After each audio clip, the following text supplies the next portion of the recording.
Oh yeah, this is going to be a long video. Hey there guys, Noah here, and welcome back to another Vanguard discussion video. This will be a follow-up to a video that was recently posted talking about a new type of trigger that, if we were living in a better timeline, would have replaced the very hated and despised Overtrigger. This video will cover what that card can do in Premium. Now, if you haven't seen the original video discussing the implications of this in Standard, I highly recommend checking out that video first, so check it out when you can. Also, big shout out to Soul on Twitter, who was the original creator of this idea. Links to both the original video and Soul's Twitter will be left in the description. Without further ado, let's get into it. Before we talk about the implications in Premium, I'd like to first talk about what this card actually is, to give it a quick description. It's called the Wild Trigger, and when checked, you may check it as a crit, front, or draw, and you can have a total of 4 copies of this card in the deck, just like any other ordinary trigger. It also gives 10k power when checked. It has a 25k shield. Unlike the Overtrigger, it acts as a normal trigger, so it doesn't get removed, so none of those shenanigans are being applied. This overall is way more interesting. It has way more potential on the offensive and defensive scale, and I'll be providing examples on this later, but even as a proof of concept, it's way more balanced than an Overtrigger, which sometimes makes you wish you can do this to your opponent. At least with this, it just seems a lot more interesting overall, which is why I'm covering it in today's video. Next, I'll be adding 3 continuous skills to this card to make it more approachable in Premium. The first skill is going to be read as follows. This card cannot be put back into the deck due to the ability of your or your opponent's card abilities. So, basically, there are some cards in Premium that just sends triggers back. Some very obvious examples are Dreaming Dragon and Genesis, Blade of Mouse and Dark Irregular, and literally any Legion in the game. This first skill is basically to avoid any potential abuse of the Wild Trigger, seeing how the card doesn't get removed once checked like the Overtrigger. Now, the next 2 abilities, you can technically do without, personally, depending on how you feel. But since this is my video, I'm going to create these skills anyway and let you decide in the comment section whether or not you guys would actually put these into it. The second skill would read as follows. This card may count as any number of cards in your hand. This is specifically to deal with any card that has a Battledore guard restriction. For those who aren't aware of the term, a Battledore guard restriction is a card that forces you to guard with more than 1 card in hand if you're going to guard from hand. Cards like Drag Principal Morfetza and Bartholomew can force you to guard with multiple cards in hand for each attack. Now, I'm not 100% sure how this ability would have to be worded for it to work, whether or not it would have to be continuous in hand or continuous in Guardian Circle for it to work properly, but I'm going to let you guys decide that in the comment section. Regardless, this is to mitigate any problematic guard restrict when you have a Wild Trigger in hand as a secondary option to guard such attacks that isn't a G-Guard. Lastly, we have this one skill, basically to make the second skill slightly more balanced.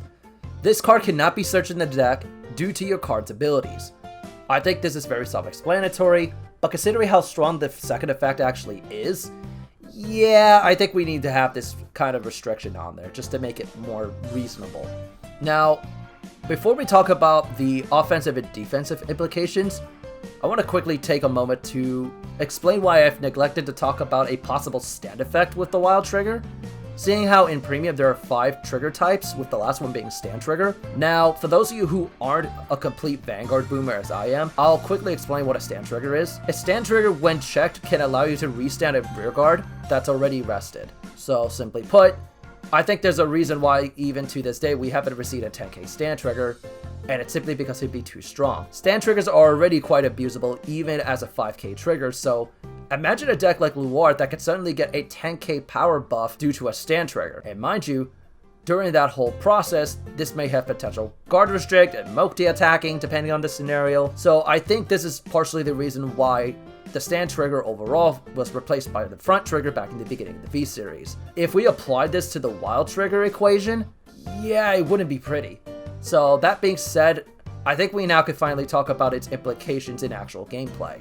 So offensively, this would allow decks like Kagero and Raging Form that are usually Vanguard centric and have a high crit count to run the extra crits without it having been committed to becoming a critical trigger. And seeing how these decks don't typically draw, from traditional means, it's just nice to have a universal trigger for them to choose right there and then instead of being committed to something. And the same, kind of logic can apply to multi-attacking decks like Nova Grappler and Aqua Force, because, being able to choose right there and then whether or not you want to go for front or crit or draw, instead of just checking it and then having it be a crit, and it's like, okay, well, this doesn't really help me in this situation that much because of how I attacked. And then for decks like Chaos and, Mega Colony, basically Control, this would be still pretty good as well, seeing how if you want to just be able to, survive by drawing a couple extra cards, then you can change it to a draw trigger and be very good. And if you want to go for a little extra push with your rear guards without having to commit too much on the board to do so, you can basically make it a front trigger. Or if you know for a fact your opponent doesn't have enough to guard in hand and you want the extra crit pressure, you can make it a critical trigger. It's very fundamental basics on how a wild trigger in theory could work, but I'd like to give these examples briefly, kind of as a way to keep your mind thinking about it. Defensively, this would be quite interesting because you have two avenues for this. So the first one would basically be, let's say in a scenario where you treat it as a draw trigger to get yourself out of the bad situation. So, for example, let's say you're going up against Spike Brothers and they've made it to their stride turn and they're all set up and stuff, and you've managed to survive through a large majority of their attacks, and you just need an extra card in hand or two just to be able to defend.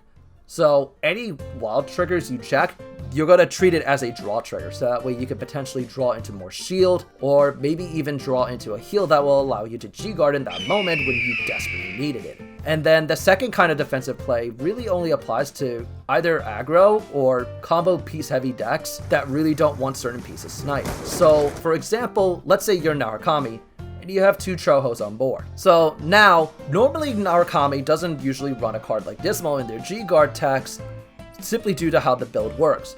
So we're going to assume you don't have a heal in the hand to G-Guard with.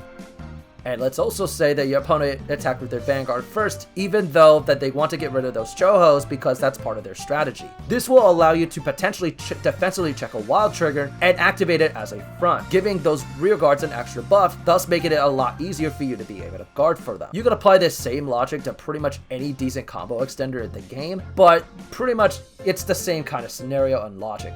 Now, I think overall, the wild trigger is a fascinating concept, and it's just a shame that it's not actually in the game, because I do find that the idea of a wild trigger instead of what we actually currently have with the Overtrigger could have led to a lot of interesting game design throughout the entirety of the Overdress era, but also more importantly as it turns to premium. Now, would people complain about it like how they currently do on Facebook and Twitter about the Overtrigger? Personally, I would doubt it, seeing how while it is a lot more likely you'll come across a wild trigger simply due to having multiple copies of it, I doubt it would have sparked the outrage that the Overtrigger has in general. But with that, I think that's going to do it for today's video.